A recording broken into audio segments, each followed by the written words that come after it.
Risol mayones adalah makanan yang berbahan dasar tepung terigu serta telur yang baik untuk tubuh sebagai sumber karbohidrat dan protein. Risol mayones juga bisa dijadikan sebagai cemilan sehat dan pengganjal lapar. Dan dapat dikonsumsi semua kalangan termasuk balita. Risol mayones tidak terdapat bahan-bahan kimia berbahaya karena semua bahannya kita memakai bahan-bahan alami.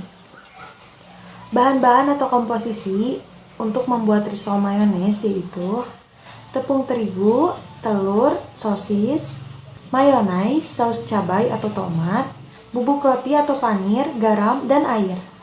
Peralatan untuk membuat risol mayones yaitu wajan, spatula, saringan, wadah, pisau, sendok, piring, talenan, panci, kompor, dan nampan. Diagram alir pembuatan risol mayones. Yang pertama, pembuatan kulit lumpia. Yang kedua, perebusan telur. Yang ketiga, pembuatan isian risol mayones. Yang keempat, pencetakan risol mayones.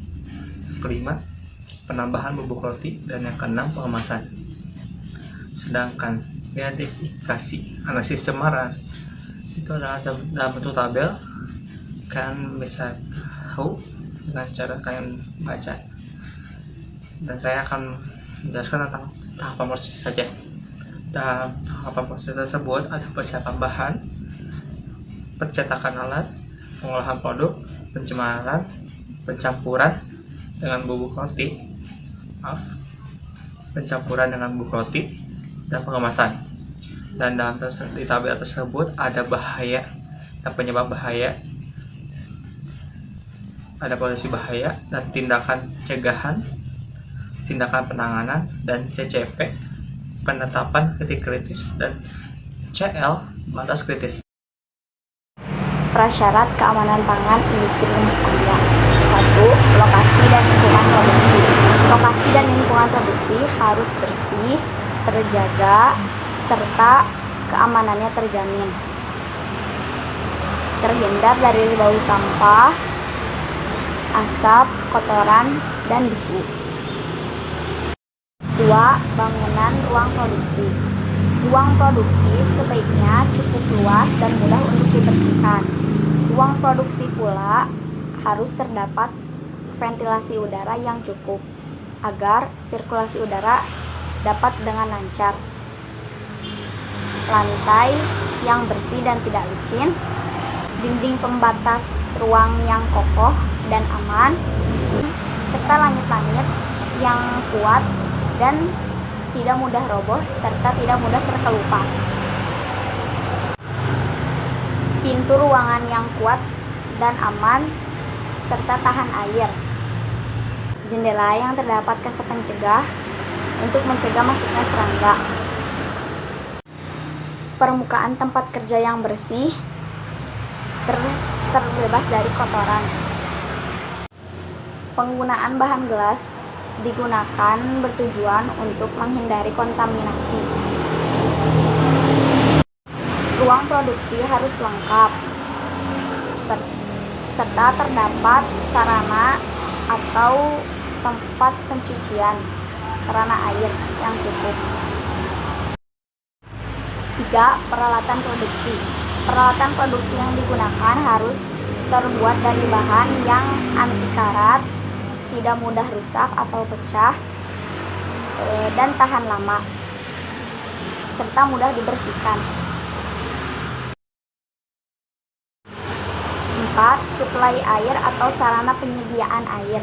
Air yang digunakan untuk proses produksi haruslah air bersih dan dalam jumlah yang cukup untuk proses produksi. 5. Fasilitas kegiatan higiene dan sanitasi. Terdapat tempat cuci tangan atau sarana tempat cuci tangan dekat dengan ruang produksi. Pembersihan dapat dilakukan secara fisik dan kimia. Secara fisik dengan cara disikat, secara kimia dengan menggunakan deterjen atau sabun. 6. Kesehatan dan higiene karyawan. 7. Pemeliharaan program higienis dan sanitasi. Di dalam program tersebut dijelaskan bersih dan higienis. Contohnya, kita harus membersihkan peralatan tersebut dengan air, sabun sebelum digunakan agar bersih dan higienis. 8. Penyimpanan bahan dan produk akhir.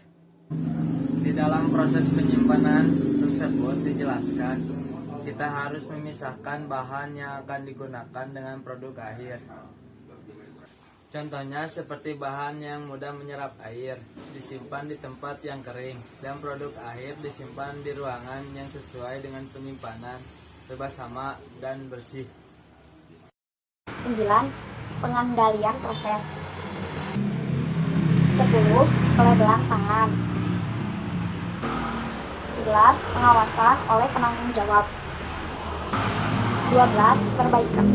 12. Penarikan produk. 13. Pencatatan dan dokumentasi. 14. Pelatihan karyawan.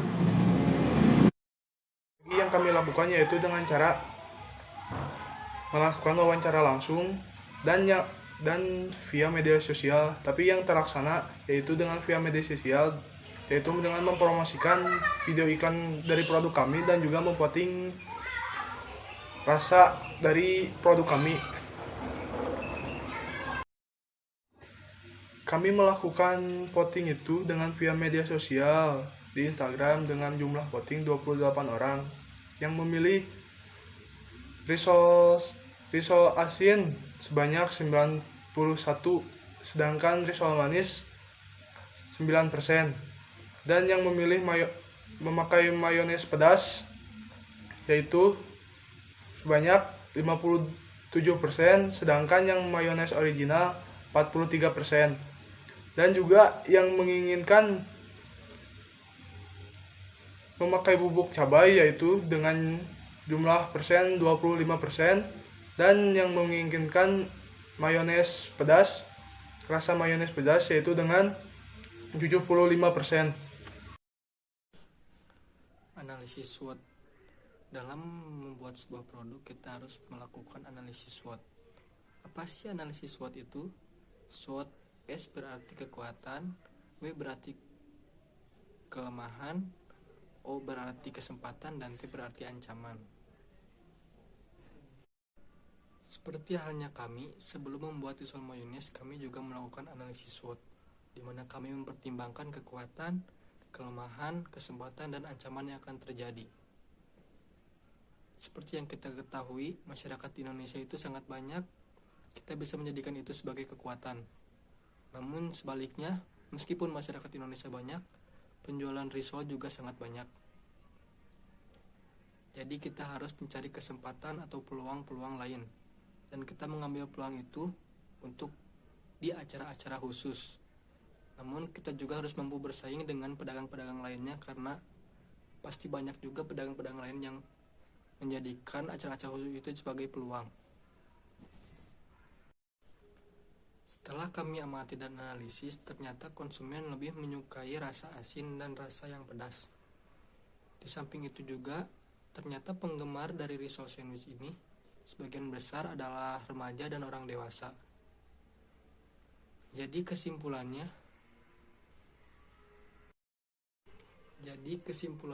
target dari penjualan risol mayones ini tertuju pada remaja dan orang dewasa.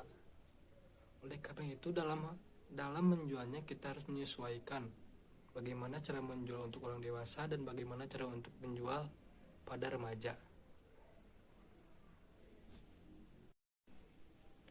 Dan mungkin juga kita akan melakukan sistem penjualan ini dengan sistem pre-order. Jadi terima pesanan baru kita membuat produk. Nah, mungkin cukup di sini apa yang bisa saya sampaikan. Mohon maaf apabila banyak kesalahan. Wabillahi taufiq wal hidayah. Wassalamualaikum warahmatullahi wabarakatuh.